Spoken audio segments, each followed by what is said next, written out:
what the MTHFR. So maybe you have heard that term before and maybe you haven't. What that is it refers to a condition where someone has a genetic mutation that impacts the way a person methylates. So if you don't know what methylation is, don't worry, I'll tell you real quick. Methylation involves the transferring of a methyl group, which is one carbon and three hydrogen atoms, onto proteins, amino acids, enzymes, and it impacts every cell and tissue in the body. So this process is what's responsible for healing, cellular energy, liver detoxification, immune health, nervous system function. Obviously, this is a super important process in the body. There's research that has been done that shows us that people have a mutation in, there's two types of genes that affect MTHFR that have been studied. There are actually more than that, but there's two primary genes that they look at when they look at this mutation. And those people that have a mutation typically had higher rates of ADHD, Alzheimer's, depression, arterial sclerosis or plaquing of the arteries, autoimmune conditions, and a whole host of other things going on. And that's data comes from a well-researched medical journal. Also, just in practice, what I see is people that are affected by this gene mutation, what they tell me is they have things like joint pain and conditions that mimic fibromyalgia, chronic fatigue, those kinds of things. I've even seen someone misdiagnosed with rheumatoid arthritis that, later we come to find out that this is really the problem here too. And that in the clients that I work with that have been diagnosed with cancer and are trying to improve their immune health to fight cancer naturally, every single one that I've worked with has had some degree of this MTHFR variant. And there's a number of reasons that I believe that's happening, and that's too much to talk about in this little short video, but I think that's a pretty big issue. And the other study that I talk about in my blog article this week is that there's some research that suggests that up to close to 40% of people are affected to some degree by this genetic mutation. And there are degrees of it. You can have a partial mutation that affects you a little bit, or you can have a complete mutation that affects you more. But what happens is 40% of our population is having a problem with this. I also saw another statistic when I was doing some research on this that suggests that only 10% of medical practitioners even have any kind of discussion with anybody about this. So I think that's a pretty big disconnect. We have up to 40% of the population that has this problem and only 10% of our healthcare providers that are addressing it. So clearly we are missing a huge opportunity to help people take control of their health and really find root cause of some of the symptoms that they're dealing with. So as I said before, you can have different degrees of mutations that will affect how much you are or not affected by this. And so there's a genetic test that can be done that will help you pinpoint that exactly what your risk is, the degree of mutation you have, and I think that is, coupled with the other testing that I think a lot of people would benefit, things like nutrient testing and food sensitivity testing and all these functional lab tests that are awesome. I put this into that bucket of really great information to have about yourself so you'll know whether this is an issue for you. And once you have that information, you can change what you're doing. It empowers you to make the lifestyle decisions that will contribute to better health for you. So what happens if this is not detected? What happens if you have this and you don't know about it and you don't do anything about it? Well,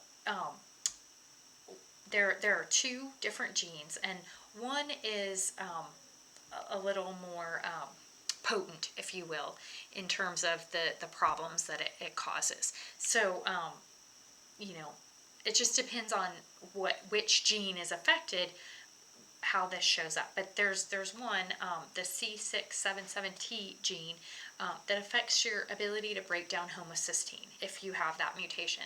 And homocysteine is a marker that has long been identified as a risk factor for cardiovascular disease, Alzheimer's, neurodegenerative conditions like Alzheimer's. So when we have increased levels of these, we identify a person as increased risk for those things. So, sometimes I think for a long time now, we've known that these markers are there, but we don't understand what's driving them. So if you say you have a blood test and they look at your homocysteine and they say, oh, well, you're at risk for heart disease, but where's it coming from? So now, if you know that this is a genetic thing and you know that there's a series of things that happen when you have this very specific form of the MTHFR variant that affects the C677T gene, that now you know, oh, it's because I'm accumulating homocysteine because I can't break down folic acid. And so now you can actually do something different, because you might find that if someone tells you, hey, you're at risk for heart disease, and you go away and you do all the things that you think are going to help you with heart disease, but you don't seem to be making progress, and you run your labs again and your homocysteine is still high, but you're on the diet that they tell you to go on, you're exercising, you're doing all these things, but it's so frustrating because you're missing a piece of the analysis. So that's one reason that I think this is so important, is so that we can really paint the whole picture. So let's talk about the things that we can all be doing that, no matter whether we have this genetic variant or not, will make us healthier. And if we do happen to have this, we will make a big impact on that. So generally speaking, what we want to do is we want our bodies to be the best methylators they can be. And that's what this whole gene is talking about, is our ability to go through that methylation process that we described above, that handles detoxification and cellular repair and energy and all that stuff. So, whether or not you go through the testing and you identify that this is a specific need for you, I think this is just some great advice. So I just want to share this, and this is the kind of stuff that I talk about with my clients all the time. Veggies. Let's talk about veggies. Everybody knows you gotta eat your veggies, but what kind are really good? The green leafy cruciferous things. Eat the crap out of those vegetables, like as much as you can get. Brussels sprouts, cabbages, kales, spinach, asparagus, those kinds of things. They're really high in folate, naturally occurring folate, which is B9, and that supports healthy methylation. The other foods that are good, what are considered methyl donors that help improve this process of methylation, beets, and then the crossover between that and the folate-rich foods is almost completely the same. So all of those green leafy cruciferous things, but garlic and onions are also in the methyl donor. So if you're eating tons of green leafy stuff, onions, garlic, beets, those kinds of things, that's a good addition to any diet. The other thing is to avoid folic acid as a supplement. So you might be thinking, that isn't everything. My doctor even told me to take folic acid when I was pregnant. If you're a woman, you'll remember that. But really what you need is folate, which is B9. And so I just think there are better options. They're called methylated versions of B vitamins, and so they look like things like tetramethyl hydrofolate or something like that. You'll see that on the label.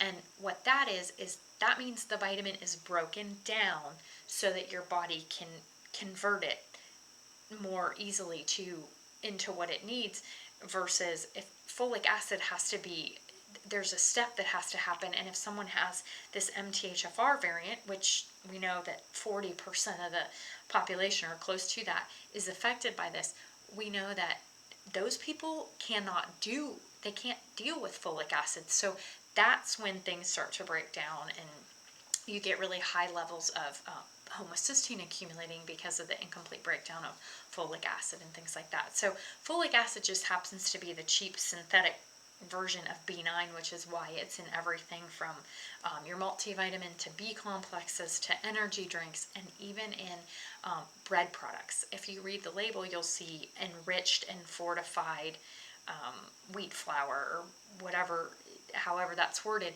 and in parentheses you'll see things like thiamine, niacin, riboflavin, folic acid, and those are just synthetic forms of B vitamins that when they strip out the bran and process the wheat, they take out all the good stuff and then they put in a few cheap synthetic vitamins and call it enriched and fortified. But I don't feel enriched and fortified when I eat it, and I don't think you will either. So that's kind of something that I always tell people to avoid. So those are just a few quick strategies that most of us can be following that will not only improve our general health, but specifically around this. If we have this genetic mutation, then we can do something about it.